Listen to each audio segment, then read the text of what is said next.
Yes, yes, yes. Welcome back to another edition of Go Long Live. I am your host, Barry Long the second, not the first, not the third. I am the second. We are live on CoachellaValley.com, live on uh live on today'scalifornia.com, live on today'scanada.com, live all over the Twitterverse, all over the metaverse, all over the universe. Today I am wearing Your Boxing Fix hoodie.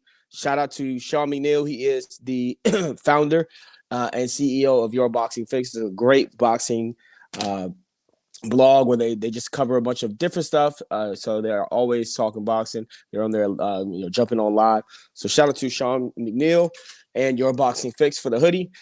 Shout out to everybody for coming in and being a part of the show. This is an interactive talk sports show. We love, anybody who comments. We would love to talk back to you. We'd love to get at you and talk about some little bit about football.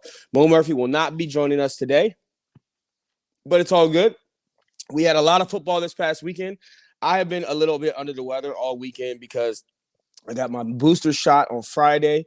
Yes, I got my booster, so I feel good because I'm boosted, but actually, it really does take a lot out of you. And they told me that the booster shot, when I got there, the booster shot, Mr. Long, is only another of the first dose. So I got the Moderna. So I basically got a first dose of Moderna again, but I am boosted. And we've seen the COVID outbreaks in the sports right now, like 21 Washington football team players I have been on the protocol. We've seen a whole bunch of players from the Browns, a whole bunch of players from the Cowboys, just a bunch of players from all over the sports world. Even on the Chicago Bulls have been coming down with this. I don't know if it's the new variant or the old variant. I don't know which variant we're getting, but I know that the numbers are going up, and everybody needs to be getting boosted. And I believe that the numbers are probably going up in the NFL because players were forced to get their vaccinations. They got their vaccines. And now they think they're good, but you're supposed to get that booster like 6 months after. So I think that if some of these cats would have got boosted, then maybe we wouldn't be looking at some of these outbreaks. But we have got Monday Night Football on, 2 games on Monday Night Football. And no, it's not because of a special occasion. Oh, yeah, no. It's because of COVID. It's because of COVID. We got football on tomorrow on Tuesday because of COVID.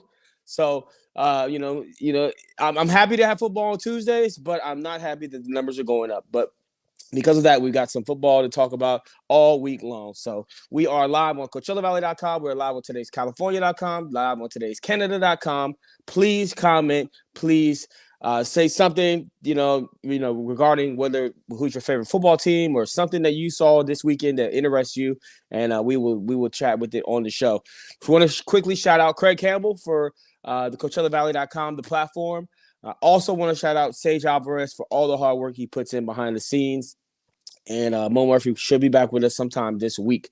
All right, so let's just jump right into football. We saw some interesting games, some interesting outcomes this past weekend. The first one was the Bills and the Panthers. The Bills 31, the Panthers 14. And we expected the Panthers to kind of be better than what they've been the past few weeks. And that's because they got Cam Newton. They finally got rid of Sam Darnold. They got Cam Newton. They didn't like what was going on, as far as the offense was concerned. And they thought that he would provide some stability, but he really hasn't. And Cam Newton, continues to look average or below average. And it's a shame because he came into the league. He came back into the league, talking about, I'm back. And it was exciting, for a lot of people that were rooting for Cam Newton to be back in the league, to get another opportunity as a starting quarterback in this league. And he compared himself to Moses, talking about, they were in Arizona and Moses was in the desert when he heard God's voice. And first and foremost, brother, you're not Moses. Second and foremost, he's played average at best. He had 156 yards, a touchdown, and interception yesterday. We've seen him fumble the ball a few times this past couple of weeks. We just haven't seen him, put the Panthers over the hump the way we thought maybe they could. They had a great defense to start off the season. They had a good first 4 games, but they struggled, and Sam Darnold struggled mightily, and Cam Newton continues to struggle.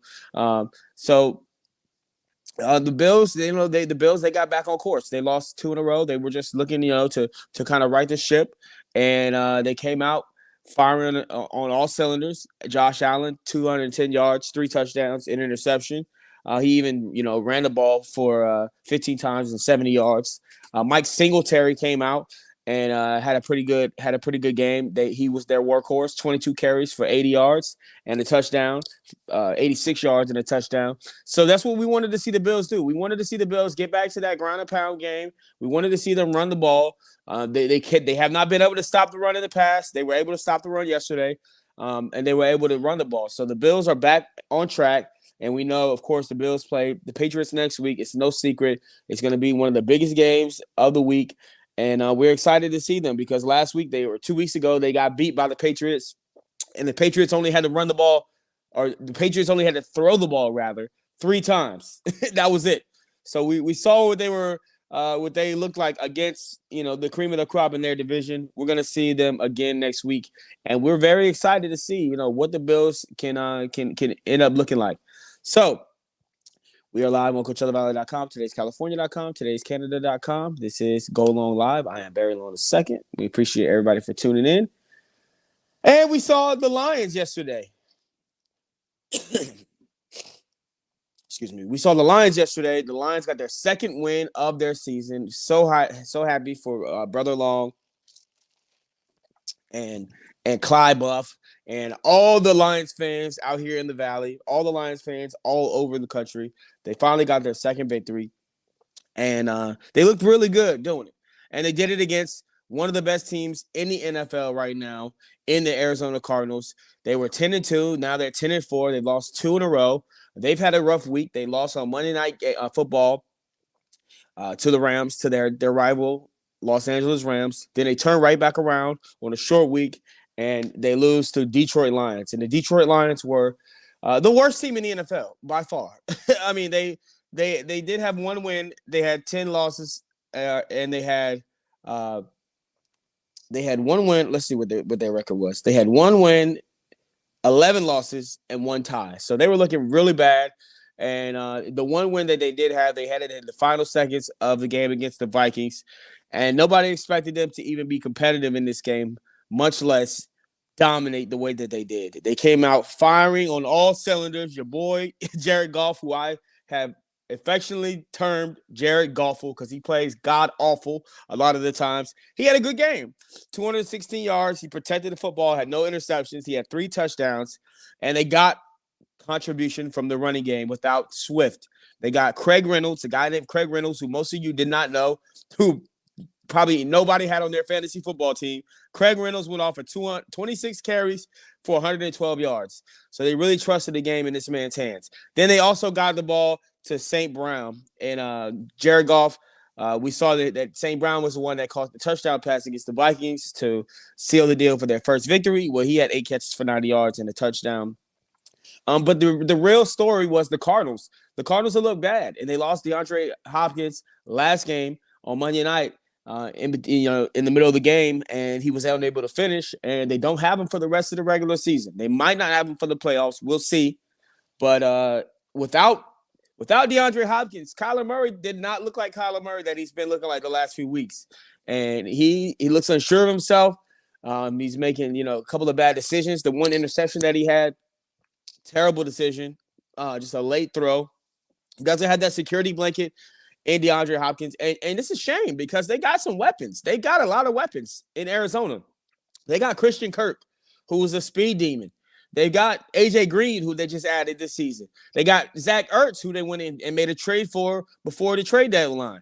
So they've got some weapons. Zach Ertz is a damn good security blanket that Kyler Murray may need to utilize more often. They even have some contribution from the running game this season. They got James Conner running at an all-time high, at an all-time clip, career high this season with his touchdowns and his touches, and he's just doing work for Arizona, looking good. Everybody said he was done when he was in Pittsburgh. He was the problem. It wasn't the O-line. Well, James Conner's been having a great season, but he had a terrible game yesterday and didn't show up. So we'll see. But without DeAndre Hopkins, this team does not look like as scary as they have all season. And Kyler Murray just hasn't looked like Kyler Murray. So if they don't get him back for the playoffs, the Arizona Cardinals are going to be looking like one of those teams that's just been good all season, consistent all season, at the top of their division, at the top of the damn conference, and then gets to the playoffs and is a one and done team. So I thoroughly think that they need to get him back, and hope that he can return and he can be effective when he returns, because the Cardinals, it's a good story. It's a very good story, but that seems like it's all it's going to be if they don't get DeAndre Hopkins back. But they did fall to the Detroit Lions. The Detroit Lions, didn't, to their credit, they did not celebrate like the Super Bowl like they did their first victory. But they were extremely excited. And I think this is a good win. And I think this win might save Dan Campbell his job. And if you know anything about this show, you know that I have been one that has been a proponent for Dan Campbell to lose his damn job.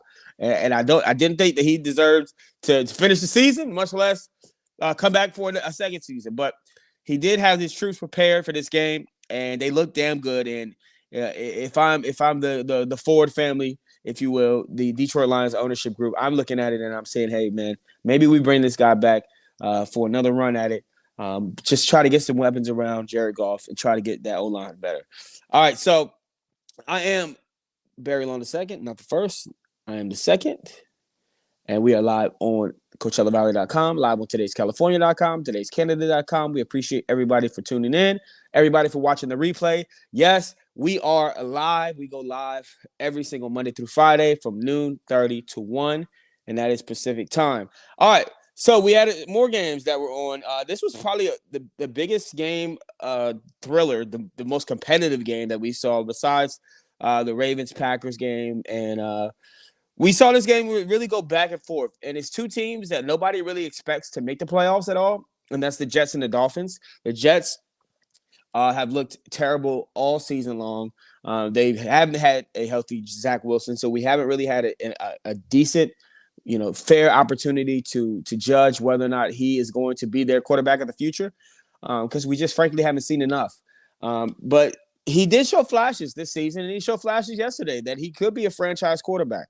But we just haven't seen enough, so we'll need to probably take another year to evaluate Zach Wilson as the head quarterback or as the starting quarterback for the Jets. But he had 170 yards, and I know Mo Murphy does not like Zach Wilson, but I think that he shows some athleticism, some good throws.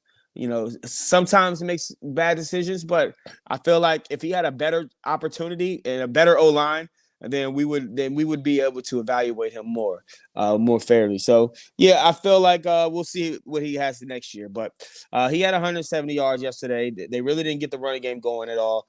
The story of the game was the Dolphins. They fell behind early. They looked like, man, what are they doing? They're down 17 points to the Jets. And what they did was they continue to fight, continue to put one foot in front of the other, chip away at that lead. And Tua Tagovailoa has done what he's done all season long, and that's compartmentalize certain things and go out and play his game and get this team to a victory. And they started off the season. The Miami damn Dolphins started off 1-7. 1-7. That's 1 win, 7 losses. Season's over, right? Season's over. Somebody should be fired if the team goes 1-7. A team that has that much talent, a team that is supposed to have a good defense, a team that is supposed to have figured out their quarterback position with their franchise quarterback in this guy, Tua Tagovailoa. They go 1-7. Write them off, right? You would think so. No. All the Dolphins do is they quiet that noise with Deshaun Watson and the trade rumors. They go away because the trade deadline passes. Nobody's obviously going to have Deshaun Watson this season, especially not Miami. The noise with Aaron Rodgers maybe going down there, that kind of silences. And what they do is they just continue to put one foot in front of the other, and they continue to win games. And they start off and they beat a little team like Baltimore, and then they just get some more momentum. And the next thing you know, they look up and they're 7-7. They've won 6 in a row.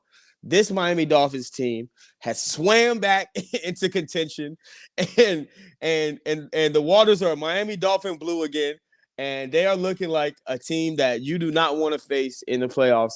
They're looking like a team that really does have a quarterback, and a quarterback who can make bad plays and then come back and then make good plays. And that's what we saw from Tua Tagovailoa. Yeah, he did have 2 interceptions yesterday, but he had 2 touchdowns, and he threw for almost 200 yards, 196 yards. But the name of the day for the Miami Dolphins is Duke Johnson. And Duke Johnson has been a journeyman in the NFL. Been out of the league, been back in the league, and we know he played his ball in Miami, grew up in Miami in that area, and he played his college ball for the Miami Hurricanes. Now he's playing for the hometown Miami Dolphins. He had 22 carries yesterday for 107 yards, 2 touchdowns, and Parker, who's been their most consistent, their best wide receiver, their best threat the past couple of years. He only had 4 catches for 68 yards, but he had a crucial catch down the stretch and a touchdown, and they were able to pull off this victory 31-24 over the New York Jets. And it was just a great game for them, and just their ability to bounce back after making mistakes, after turnovers, and come back and really show that they can win a game. And I understand that their victories haven't been over the top teams, all over the top teams in the NFL. Throughout the AFC and the NFC, but still they are in the tough division with the Buffalo Bills and with the New England Patriots, and and the Jets played them tough because division games, as you know, in the NFL are always tough games to win. So we've seen the Dolphins show us that they can really pull out tough victories, and they're a tough team to beat, man. And if they can keep Waddle healthy, and really get a contribution from their running game like Duke Johnson gave them yesterday, and that defense can step up and make key stops in key times of the game, and I think that the Dolphins can continue to win, and they don't have the toughest schedule moving forward. So we know I believe they got to play the Jets again. They play the Saints next week, so they got a chance to run the table and really get into the playoffs. So if I'm a Miami Dolphin fan today, I'm excited, but I'm not going to jump, to conclusions and say that we're going to the Super Bowl, but I am excited for a chance that we have to run the table and actually get to the playoffs. We are Go Long Live. I am Barry Long the second, not the first, not the third. I am the second, live on CoachellaValley.com. Today's California.com. Today's Canada.com. All over the Twitterverse, Metaverse, Universe. I am wearing Your Boxing Fix hoodie. My best friend and CEO and founder of Your Boxing Fix, which is the best boxing blog out there. Go look for on IG, on Facebook, all over Twitter is Your Boxing Fix. He has everything you could think of about boxing, clips, boxers' birthdays. I mean, it's a great page. All right, we are talking some sports. We are talking NFL football right now, and the Cowboys came out and defeated the Giants 21-6, and we knew that the Cowboys would win. We knew the Cowboys would come out and pretty much dominate the Giants, because the Giants' offense has looked terrible, to say the least, the last few weeks without Daniel Jones. And there was a lot of criticism for Daniel Jones earlier in the season and the last couple of years, frankly, that he's not the quarterback of the future. They call him, his nickname is Danny Dimes. I've been one to call him Danny Pennies as well. But there's been a lot of people that have criticized him, saying that he is just not the guy for New York. And you know what? That's what they said about Eli until those 2 Super Bowl runs. So I'm not saying that Daniel Jones is Eli Manning. I'm just saying that now you know that you did have a better quarterback, at least an average to good quarterback, in Daniel Jones, after seeing the quarterback play that the New York Giants have had from Mike Glennon. Mike Glennon looked terrible yesterday, looked like absolute basura. That's how you say trash in Spanish, basura. Basura. All right, Daniel Jones, Mike Glennon was 12-24, 99 yards. He didn't even put up 100 yards. 12 completions, not even 100 yards. 3 interceptions, 0 touchdowns. Played so terribly that they had to put Jake Fromm in. Yes, I said Jake Fromm, and it's Fromm with 2 M's. They had to put him in to finish the game. So yeah, the Giants would be a lot more competitive if they had Daniel Jones as the quarterback, and that's just frankly the reality of the situation. And you thought when Mike Glennon is just thrust into the game as a backup, coming into a game where he did not expect to play at all, that, yeah, he would look like Mike Glennon.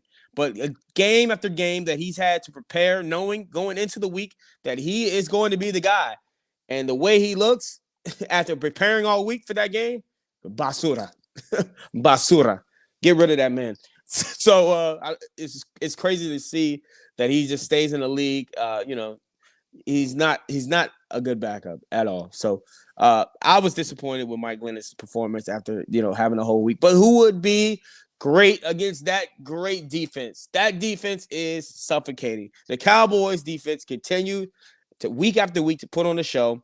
And I, for one, am frankly excited for all the Cowboys fans that are out there because this is a special, special year. They improved their record to 10-4, and they come out and the defense continues to get takeaways. They are number one, leading the league in interceptions as a team.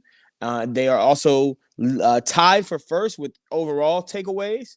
So they are just looking really good. And Trayvon Diggs, Stephon Diggs' brother, continues to lead the league in interceptions. He has 10. He got his 10th interception yesterday. He's looking good. Think about that family reunion, though, man. They must be excited to go to.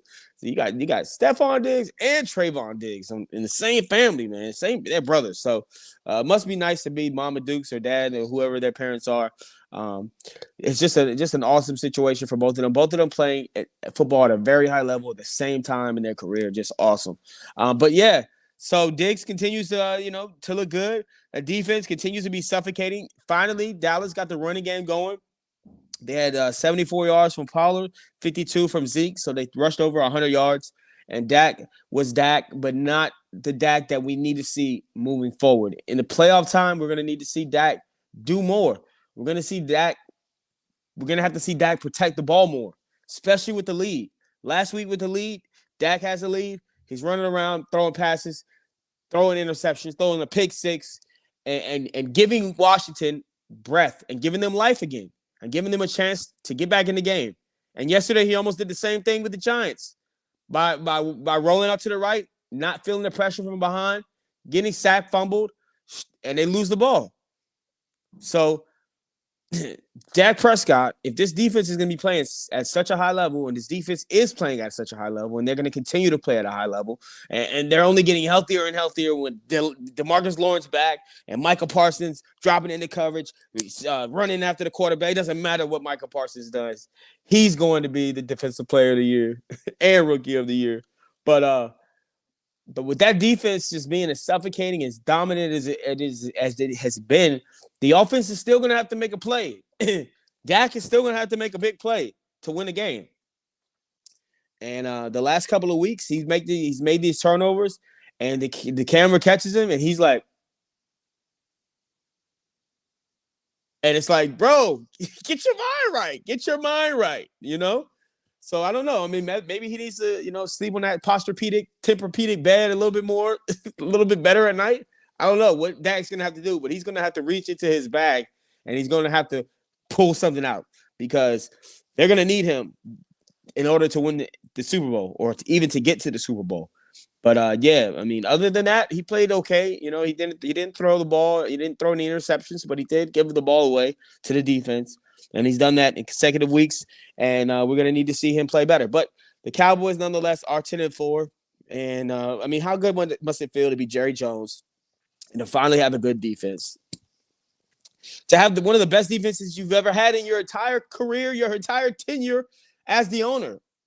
So if they get that offense clicking on all cylinders, which I firmly think can happen, and we saw with the Chiefs defense has been playing phenomenal all season, and now the offense seems to be getting back into that mode, that well-oiled machine that they've been in the past. If the Cowboys can do that, and the Cowboys can get that offense rolling the way they were early in the season, then this team is scary moving forward. So shout out to the Cowboys and shout out to all their fans, man. It's just going to be a real interesting thing to see as we move forward and as we get down to the end of the season. Now, one more game that we're really going to talk about is the Packers-Ravens game. Packers 31, Ravens 30.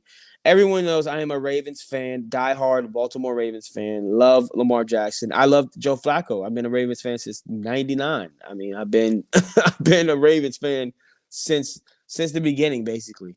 And I was not a big proponent on bringing in Lamar Jackson to begin with.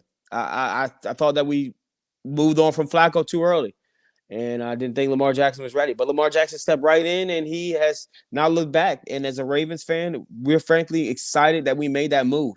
But we have always talked about the style in which he plays does not lend itself to longevity, okay? Meaning, basically, the way he plays is gonna get him hurt, and he ain't gonna last. The style in which he plays does not lend itself to longevity, and you know, little knack injuries are going to happen, are going to occur. Now, we didn't think about COVID when we were thinking about that. We were thinking about more along the lines of physical injuries. But he has missed games, multiple games, due to COVID in the past. But now this is 2 weeks in a row he's had to miss, and we've had to throw out Tyler Huntley, a backup quarterback who played well yesterday, played damn well yesterday, played so well that some people are talking about maybe not paying Lamar Jackson the money that he's owed, the money that he deserves, and paying him $40 million plus, and maybe they should just take a discount and keep Tyler Huntley and let Lamar Jackson walk. That'll never happen. But what will happen is he'll continue to be injured, and they'll continue to have a decent backup like Tyler Huntley, somebody who plays a similar style, so that the offense can keep rolling when he's hurt. And yesterday, what we saw from Tyler Huntley was very impressive. 28 of 40 for 215 yards, 2 touchdowns, no interceptions. He even ran the ball a bunch for 73 yards 13 times, and he had 2 touchdowns carrying the ball. So, and he found Mark Andrews 10 times for 136 yards, one of his biggest games. And they looked good, man. I mean, there were times where you thought, man, Tyler Huntley cannot be stopped by this Packers defense. And we've known traditionally the Packers have not had a good defense ever since Aaron Rodgers has been there. Their defense has been not average, not even average, just flat out horrible for most of his tenure there. Last year, they had a pretty good defense, probably the best defense that he's had since he's been there. And he hasn't had a running game much of his career there. But Aaron Rodgers is Aaron Rodgers, and he's always going to pull out those games in the end. And that's why he is, considered one of the greatest of all time. And that's what he did last night. Now, they were up by 13 points, and, by 14, I'm sorry. And the Ravens ended up, it looked like it was, man, this game is over. You're down by 14 points with less than 5 minutes to go. But Tyler Huntley brings him down. He scores a touchdown. Then the Ravens get a stop that they need. They get the ball back. They score another touchdown. Tyler Huntley running it in for another touchdown. And then rather than going for the tie and going into overtime, what does John Harbaugh decide to do? Go for the victory, go for 2, and lose the damn game. Once again, this is 2 weeks. This is 2 out of the last 3 weeks where this has happened. And as a Ravens fan, I am freaking sick and tired of it. I'm pissed. I know analytics says, hey, we go for it. I understand that on the first game that he went for it against the Steelers 3 weeks ago, we had been losing cornerback after cornerback. Basically, our whole secondary was depleted. And I understood that the defense wasn't playing that good. The offense was playing horrible. So, hey, we don't want to go to overtime and watch us lose. It's the slow death. We'd rather just win it now or lose it now. And I understood that situation in Pittsburgh. But last night, the way that game was shaping out, it's hard as Tyler Huntley and that offense fought to get back in that game. I felt like by just going for 2 and not getting it, you take away the opportunity of catching the coin flip, getting the ball at the coin flip, and letting them do what they've been doing all game. And that's methodically work the ball down the field, get it to Mark Andrews. But I felt like when you condense the field like that and you only have one play and it's do or die, and you got a backup quarterback, I know he was playing phenomenal, but it just wasn't the time to go for it. And you weren't even supposed to be in that game. I get it. Hey, we're not supposed to be in this game. Let's just go out and win it or lose it. No. This was a game that you're going to need. This is a game that may keep you out of the playoffs. Okay? The toughest schedule moving forward is the Ravens. The Ravens got game after game after game that are going to be tough. And every game is going to be a nail biter, it seems like. And these are the games that you're going to have to win in order to get to the playoffs.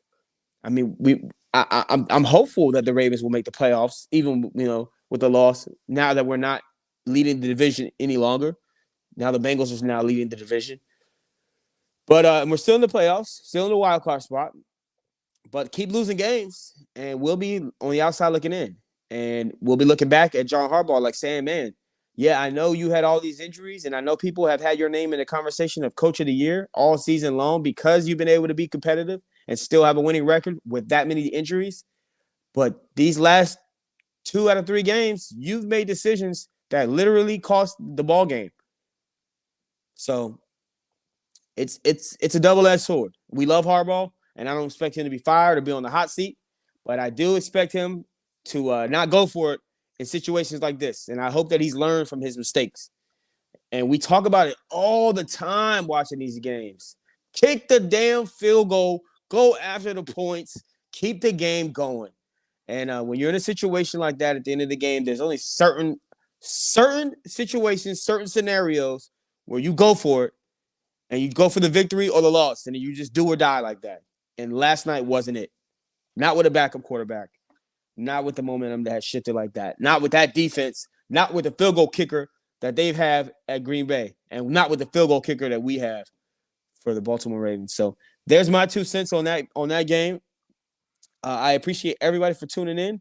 We will be back tomorrow as we are every Monday through Friday talking these sports. Real quick, the meme of the day. And I just wanted to, this is really not a meme. This is just a status that the baseballer, shout out to the baseballer. They got some really good content up there. Primetime was built different. Deion Sanders is the only athlete to ever score an NFL touchdown and hit an MLB home run in the same week. In 1992, he led Major League Baseball in triples and led the NFL in kickoff return yards. He hit 533 in the World Series and was a first-team All-Pro cornerback. And he was really built different. Like, seriously. Prime time was really prime time. And, I mean, he did that all in the same week. There's a documentary at 30 for 30, I believe, where he played in the NFL playoff game and a World Series in the same week or something like that. It's just ridiculous. But my man is he was special. He was a rare combination of speed, power, athleticism, just ability, just talent. He was special on the baseball field and on the football field. So, yeah, I don't really think that we'll see another dual sport athlete. It's kind of interesting to see a guy like Shohei Ohtani in baseball who's a pitcher and a position player. We haven't seen that ever since like Babe Ruth. And I wasn't around for Babe Ruth, so that's my Babe Ruth, Shohei Ohtani, and it's absolutely incredible to watch him pitch and dominate as a pitcher and then go out and hit and dominate as a hitter. But I don't think we'll see any more dual sport athletes. We have guys like Russell Wilson. We have guys like Patrick Mahomes who could have easily been drafted into the Major League Baseball or were drafted and then, are playing football. But, yeah, man, it's just a different time, different era. But, yeah, Deion Sanders was special. All right, for everybody out there, man, remember, stay focused, stay motivated, stay inspired. Remember, you're capable of doing anything, so go out and do it. And I appreciate you for tuning in. And until tomorrow, I'll see you. Peace.